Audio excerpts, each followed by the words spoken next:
What is it with the media in this country? Has it gotten worse since you've been here when it comes to... People can't hear the questions, yeah. Has it gotten... Can you hear me? Hello? Has it gotten worse, the media in this country, since you've been here on this issue? Has there been any... I mean, you've been interviewed countless times. Has a light ever gone on in the eyes of somebody interviewing you and led to them changing the way they write about this stuff? I would say yes. Really? And I'll just, it's weird. For someone like me who comes from Europe, where there was just this, we were slammed shut. We couldn't talk about these things in decent public. To come to the United States of America and to be interviewed by CNN and to have my book positively reviewed by the New York Times and to go on 60 Minutes and to do all of these things, and Bill Maher, I thought, oh, America is very different. It's the, here, goodness, the sun shines every day when it comes to shining daylight on radical Islam. But then I see this whole thing about you're not supposed to use the word jihad.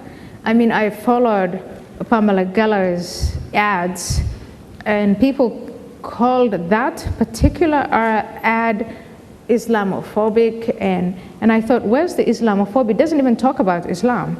It just says jihad, yeah. And it's savage, and the people who are demonstrating against it had called what happened to them. I mean, the woman who spray painted it, when she was covering Egypt, she called them beasts. Pamela was telling me this morning, but it's true. Where does that come from? Yeah. So part of me thinks, it's not as sunny as I thought. Also, I've served in government, so I watch the government more closely than any other audience, any other institution. And what I see is that the United States of America does not recognize Islamic terrorism. It's called violent extremism. That is worse than Europe, any country in Europe, because at least in Europe there's some form of recognition that it has directly or indirectly to do with Islam or inspired by Islam. But violent extremism is the biggest joke of the 21st century.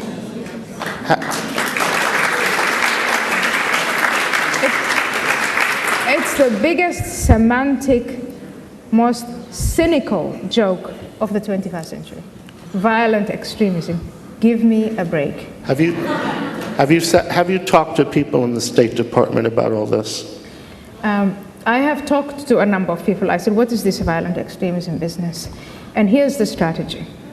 The strategy is, because Al-Qaeda wants to usurp all of Islam and own it, we should not give them the satisfaction.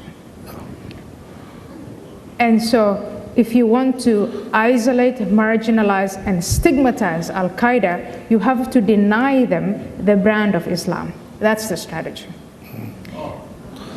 You know what? I follow the reasoning. Great. But then, at least in the West, what we do is we look at the record of policy choices that we make. And if you look at this policy choice of separating Islam from the violence that it gives birth to, what we see is it really doesn't help. It doesn't help if we call it violent extremism. It doesn't matter what we call it. It doesn't matter if the administration in office is Republican or Democrat. It really doesn't matter how diverse or undiverse our society is. They have their agenda. They draw on support from large swathes of the Muslim masses because of what Islamic scripture says. I was a member of the Muslim Brotherhood as a young woman, And I was able to become a member of the Muslim Brotherhood and be persuaded. And the first approach was because I was Muslim. They didn't start with me as a Christian or as a non-Muslim. What I recognized was the language, the vocabulary of Islam. So you get from that stage of being a passive Muslim, and then you are made to become an active Muslim. And you become even more active. And by the time, nobody starts with violence, but by the time you start to entertain thoughts of violence, the violence is not called violence and it's not called extremism. It's called jihad fi sabilillah, which is jihad in the name of Allah. And you want to die as a shaheed, which is a martyr. This is all very familiar. It's all part of how we grow up. So I want to give, absolutely, I don't want you to think or say a bad word about people who think, don't give the big brand of Islam to Al-Qaeda. But we have to review that approach over and over again and ask ourselves, is it effective? And I think it's not effective. I see that it's not effective. It's not effective because human beings don't like to be thought of as stupid. And Muslims in particular don't like to be thought of as stupid. So if we're talking about Islam throughout, but we keep referring to violent extremism, you generate more aggression than if you just talk about Islam and the aspects of Islam that you don't like. And so it's counterproductive. All this semantics is counterproductive. A lot of Muslim people are told these infidels have a hidden agenda. The hidden agenda of the infidels is to destroy Islam. They will come to you, they'll sweet talk you. They'll pretend you're on your side, but all the time they're way out to destroy Islam. So they'll come to you and talk to you about violent extremism, and then they'll send in drones to rain on you. And they'll say, we were only targeting Al-Qaeda, and we were only thinking about violent extremism. And you're supposed to go home and you're supposed to think, yeah, sure, violent extremism. Speaking of things that are counterproductive, much of the much of the movement in Europe that is actively struggling against the Islamization of Europe consists of groups like the English Defence League. And I wonder what you think of groups like that. Do you think they're going too far? Do you think some people say, oh, they're pushing Muslims into the, quote, radical camp, and so on? What do you make of all that? I'm a relative outsider in the sense that the British Defence League, Flams Bloc, the various, in every country they have a different name. My introduction to them is through the prism of the education system. And in the education system I've had in the Netherlands is these are anti-Semitic, racist, neo-Nazi, white supremacist groups. Mm-hmm. And so my first impulse is to think, I'm not going to exchange Islamist supremacism with white supremacism. All kinds of supremacists are bad. On the other hand, and I think you have seen this, when the established and the establishment political parties ignore the problems presented by radical Islam in society long enough, they hand over that influence to marginal groups. And so when it is the social democratic parties who say, watch what you say, because this or that supremacist group is going to run away with it, I now know to tell them, but it's your fault. If they run away with it, it's because you're doing nothing about it and you are elected to do something about it. So the ruling parties in the UK now are the Conservatives and the Liberals. In France, it's the Socialists, whatever they call themselves. In Germany, it is these parties who have to address the issue. And they have to address the issue in a way that is satisfying to the population. If they don't, the population will turn away. In some countries, they turn away by electing members of marginal parties. In some very rare cases, what happened in Norway with Anders Breivik, who turned to political violence, basically. I don't think that is, we haven't seen the last of that. Right. And it all has to do with, here are the problems, should they be addressed or not? So it's not really about these, it's not about the IDF, Flams bloc. Right. Yeah, it's not what they do or they don't do. It's what the establishment politicians do or don't do. My friend Jamie Kirchik, who lives in Berlin and who is with the Foundation for Defense of Democracies, wanted me to ask you this. To what extent is it possible for a believing Muslim to reconcile his or her faith with citizenship in a liberal Western democracy? It depends on how passive he is.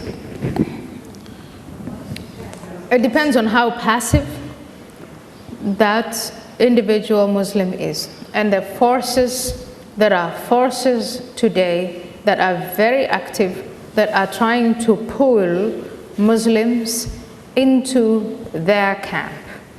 And the most powerful, potent camp is the Muslim Brotherhood camp.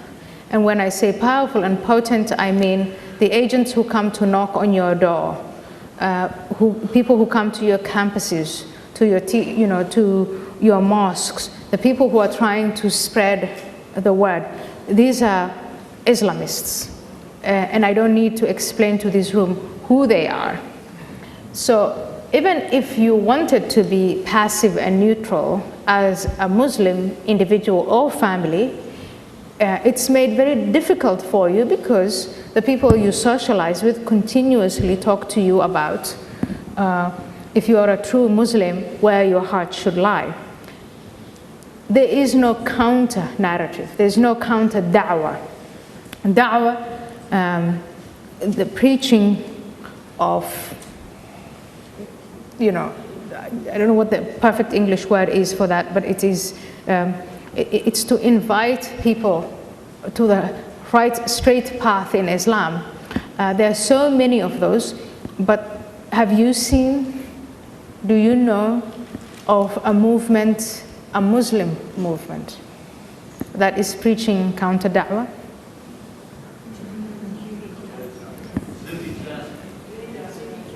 Zuhdi Jasser, like me and like Ibn Waraq and like so many other people from within Islam, whether they have left Islam or whether they're still in Islam, have as their audience Westerners. But when I talk about counter-da'wah, I mean something entirely different. And it is in terms of, the vacuum that is open. I'm talking about, think of the Muslim Brotherhood.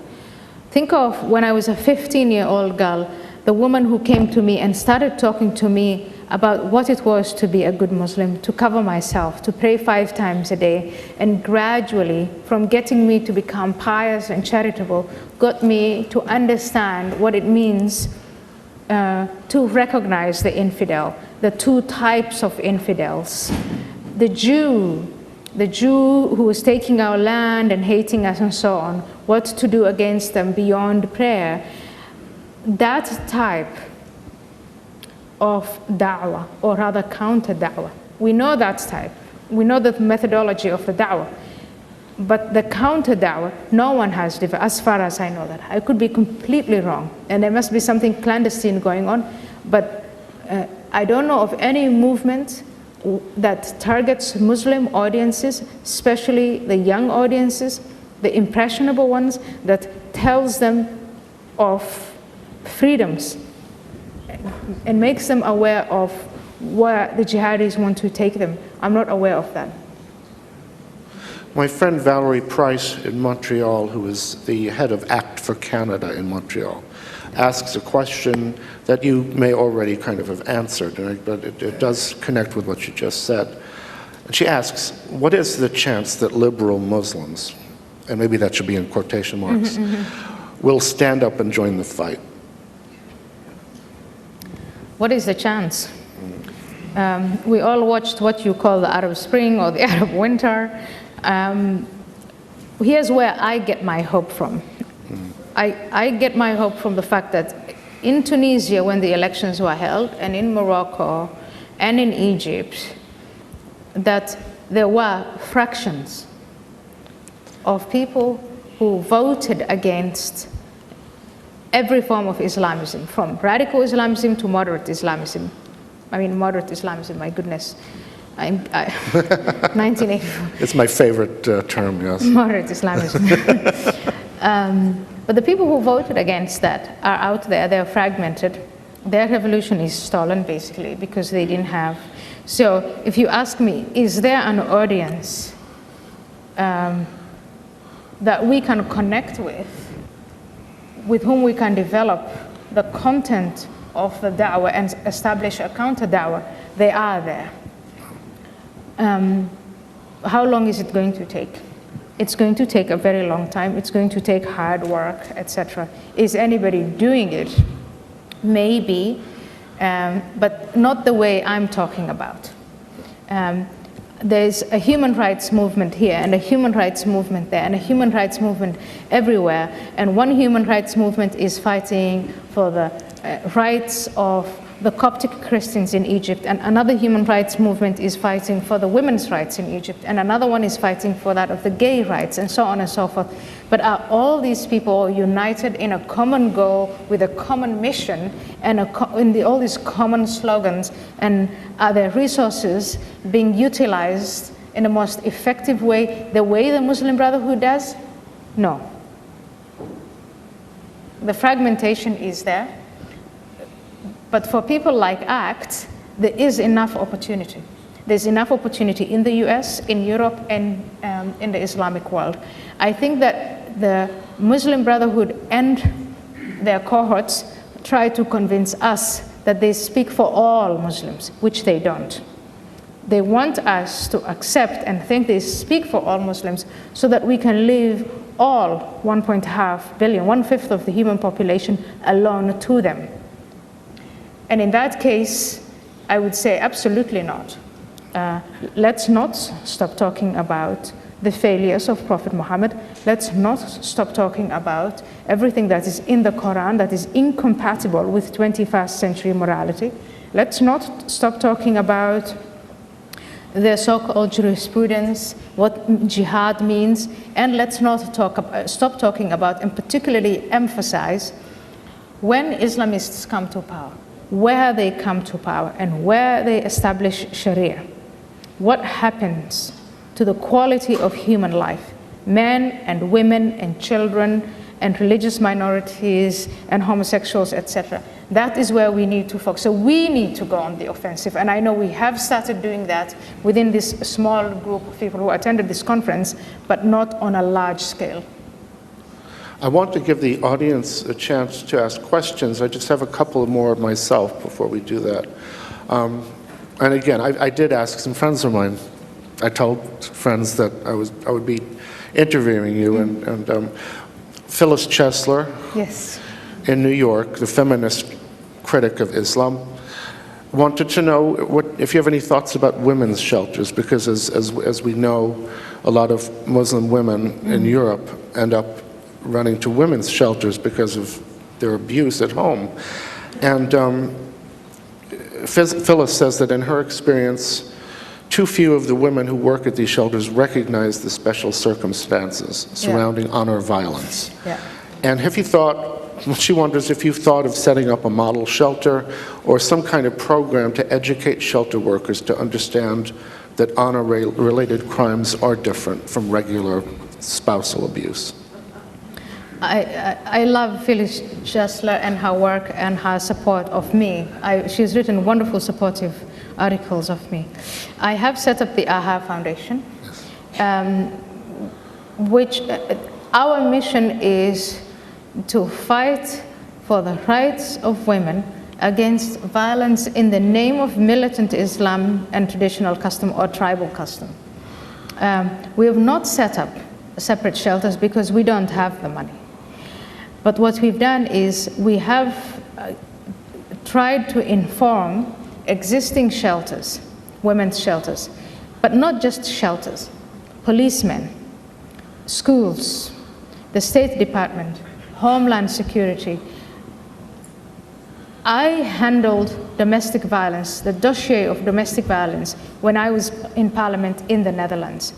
And I understand in free societies like this one, there is a wide infrastructure that deals on every level with combating domestic violence.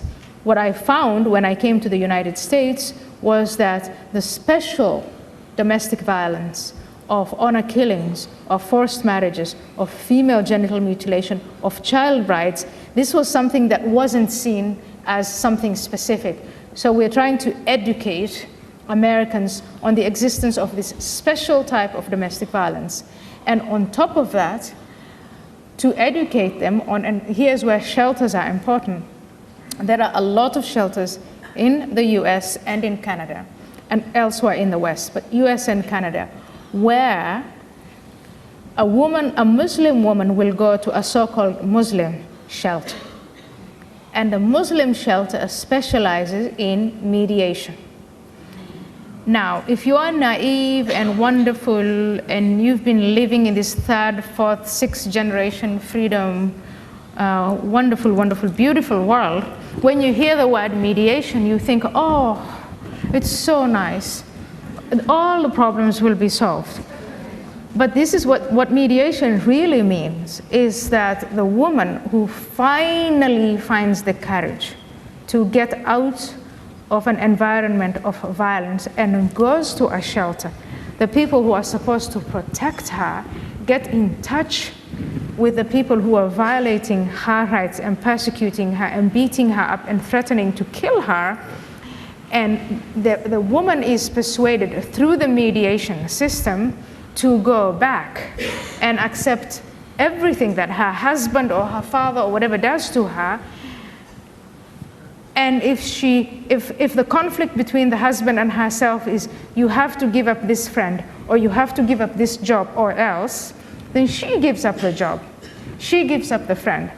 And if the husband's complaint is, you have to be sexually available 24 hours a day, whenever I want, wherever I want, however I want, the mediator will say, well, if you do that, then he'll stop beating you. What a deal. And so that's what the mediation centers do, and what some of these so-called Muslim women's shelters specialize in. And unfortunately, what we are seeing is that a lot of Muslim women choose to go to the Muslim centers because they think, if I do, leaving my husband is sinful, leaving my family is awful, great, I'm committing. They have all kinds of guilt trips, from feeling guilty towards their husbands to their families to feeling guilty toward God. And by going to a Muslim shelter, they think that they can deal with some of the guilt, and then they're brought back into the fold. And we educate them. We try to tell the policemen, please do not involve do not involve the ethnic group, because to be honest with you, that community doesn't talk much about Islam. Do not involve the community, the ethnic community of the person that the person is trying to run away from. So if a Pakistani woman or a Lebanese woman or an Egyptian woman comes to you, make sure you send her to an Irish social worker. Okay. Yeah. Anyway, I can answer for you. So the answer is yes. Yes. Yes. Do we need help? Yes. Do we need donations? Yes. Do we need wisdom? Yes. But we're doing it. And I have one last question. You, like many of the people in this room, had very strong feelings that the Arab Spring was not going to lead to an eternal summer. But do you also see some good in the present terrible picture? Yes, I do. Did you hear that question? You didn't hear the question. Okay, the question is... what is it? Yeah, do you want to repeat it? Yes, I just said, do you see some good in the Arab Spring? The results, the not so nice results of the Arab Spring. I see some good in the Arab Spring in the sense that the Muslim Brotherhood and other Islamists will come to power, the Muslim populations who elected them will be subjected to the kind of government that they elected, and there is no better teacher than experience.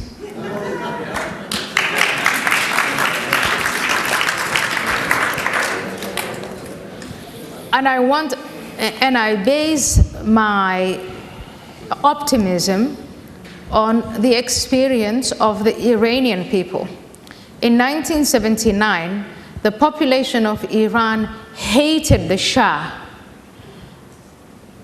collectively and were united in their hatred against the Shah and their desire for change. They did not vet Khomeini enough. They went with him.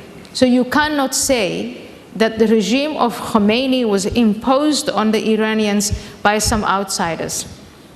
Khomeini was not imposed on the Iranians by the Jews, by the Americans, by the Europeans, or by the aliens of any kind. They elected Khomeini and his philosophy. And 30 years down the road, they have deep regrets.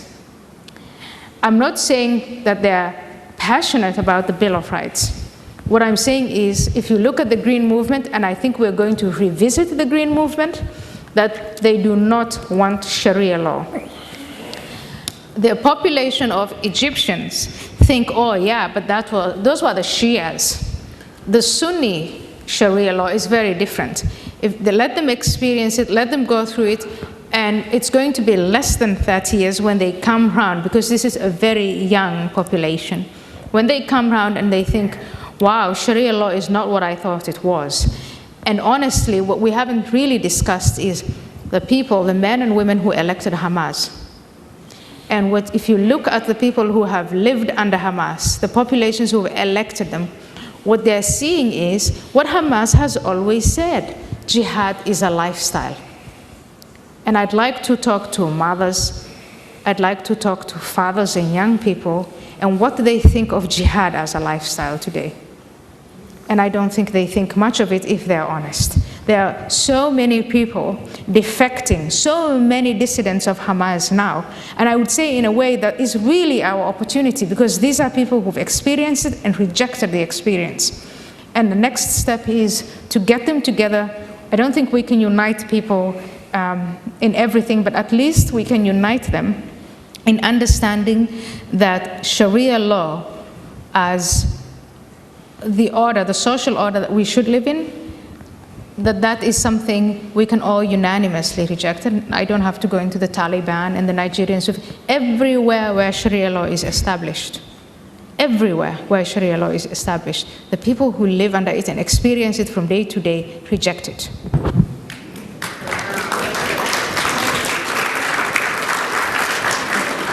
Yes?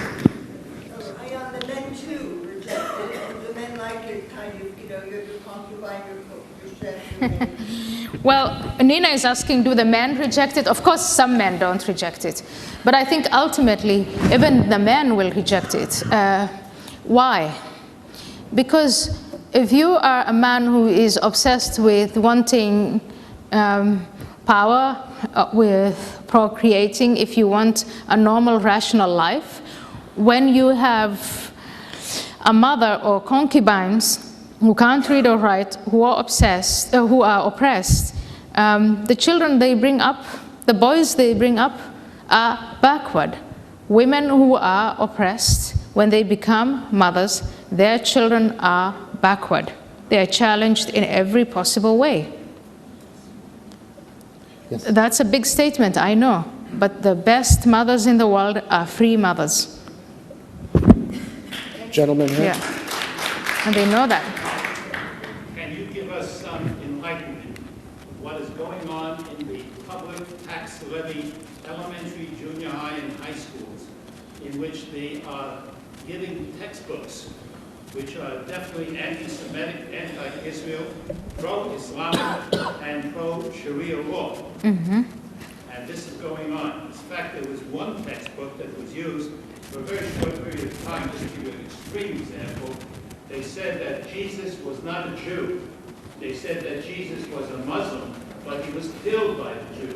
And this is what they're teaching in the school system. Unless the parents find out about it, then they object.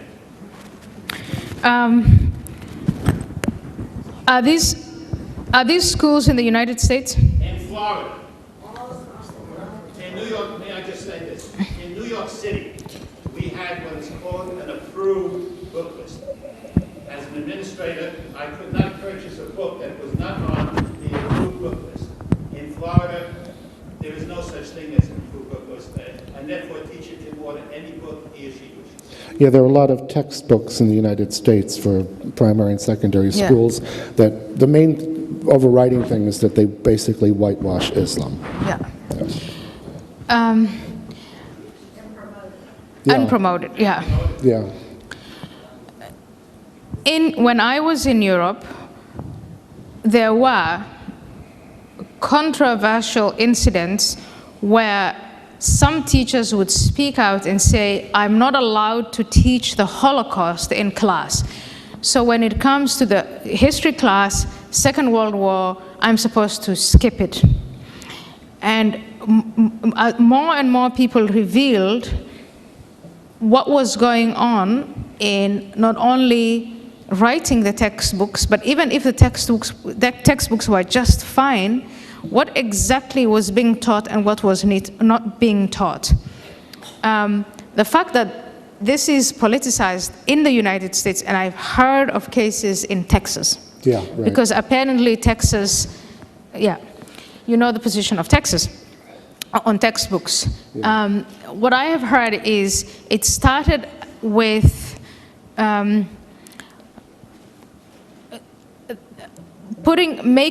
trying to make more people of African American origin and putting them in textbooks. And right now, the way things are done is a section of a textbook will be sent to experts of the ethnicity or the religious group, and what they write, that is not investigated on whether it is true or not, but it is taken as that is what should be taught about that particular group. What you are saying is that has been taken one step further, and now we're having basically lies, even more lies, not just political correctness, but propaganda into the textbooks. It doesn't surprise me in the least. It doesn't surprise me, but what hurts me is that you know, and that this then becomes a national, and I couldn't think of a better battle than to have this one, to say what our children learn, especially, and not only in public schools, but also in private schools, but of course public schools, that this is something we're willing to fight for. And because it's not true, you don't even have to use the word Islam. You don't have to be on the opposition. You can be on the proposition side saying, here's what the textbook says, it's not true. And to have a movement that removes that. What do I say of it? It doesn't surprise me. It just, to me, it proves me the sad tragedy of how far the Muslim Brotherhood is into their agenda of undermining this great country from within. Right. And using the vocabulary of freedom to destroy freedom. It doesn't surprise me. Yes, lady there. Hi. My question is, whether the principles espoused by your foundation, whether they've been adopted by any grassroots organizations in the Muslim areas? My foundation right now focuses on educating American agencies, the police, school systems, women's shelters, pediatricians, on educating them on when a Muslim woman knocks on their door, and even before she does, what exactly it is that goes on in these families. I'll give you an example. We had a pediatrician tell us lately about, I'm not going to disclose her whereabouts, but 16-year-old comes into the practice and she says she has weight gain issues and she hasn't been feeling well, and she comes in with her mother, and the pediatrician diagnoses her with being 8 months pregnant. The mother starts screaming and slapping her hips and saying, "You're disowned on the spot and your father's going to kill you." What the pediatrician does is then she calls the police, and the police say, "This is not a criminal case. What you have before you is a distraught parent, and this doesn't qualify for us to come in." She calls the hospital, she's rejected. She calls youth services, she's rejected. She calls us. We call the prosecutor who did the Arizona case of the woman who was run over in Arizona by her father. And he was not the prosecutor, he was actually the investigating policeman, the investigating detective. And that detective calls a fellow detective in the state where that girl lives, and she goes, she's treated. She is then declared safe. She now has a little girl. And we say, she's not safe. What you don't understand is that father who wants to regain his honor will be after her for as long as it takes him. That's the type of education we give. Most of it is behind the scenes. It's extremely difficult. Who's familiar with the case of Shaima Alawadi? El Cajon, California, about 10 months ago. Iraqi family. Okay, that was a case, a woman was found beaten up in her own living room by her 17-year-old daughter. And she said there was a note next to her, and the note said, "You terrorists, go back home." The media jumped on it. CARE and all the other Muslim organizations jumped on it. They started to market this as a hate crime. It coincided with the Martin Trayvon case here in Florida. And it was all about hoodies and hijabs and hoodies and hijabs. We sent the same detective to talk to his fellow detectives in El Cajon. We said, look, everything about this case reeks of honor killings. We are proud to say the father of the daughter, the husband, was arrested a week or 2 weeks ago and charged with the murder of his wife. And there was a time we really thought this is not going to happen because he went back to Iraq with the body. It was a big national case. He's arrested. What we are trying to tell them behind the scenes now is he's not the only one who's guilty. We know there are more people involved. And if you don't bring all of them to justice, they'll still think of, yeah, it's okay, we can all do it, but only one person will be punished, et cetera, et cetera. So that is the kind of thing we do. A lot of it is behind the scenes. What about in other countries? Are you reaching other grassroots organizations, let's say in Egypt, against female genital mutilation? No, we work with the UK as much as we can because our cause right now, and we want to expand, but we don't have the resources. But what we want to do is we want to create awareness as much as we can within the United States. When I came to the US in 2006, Americans were telling me honor killings take place in Holland. They don't take place in America. And even this case, the Shaima Alawadi case, the detective is calling it domestic violence. He refuses to call it an honor killing.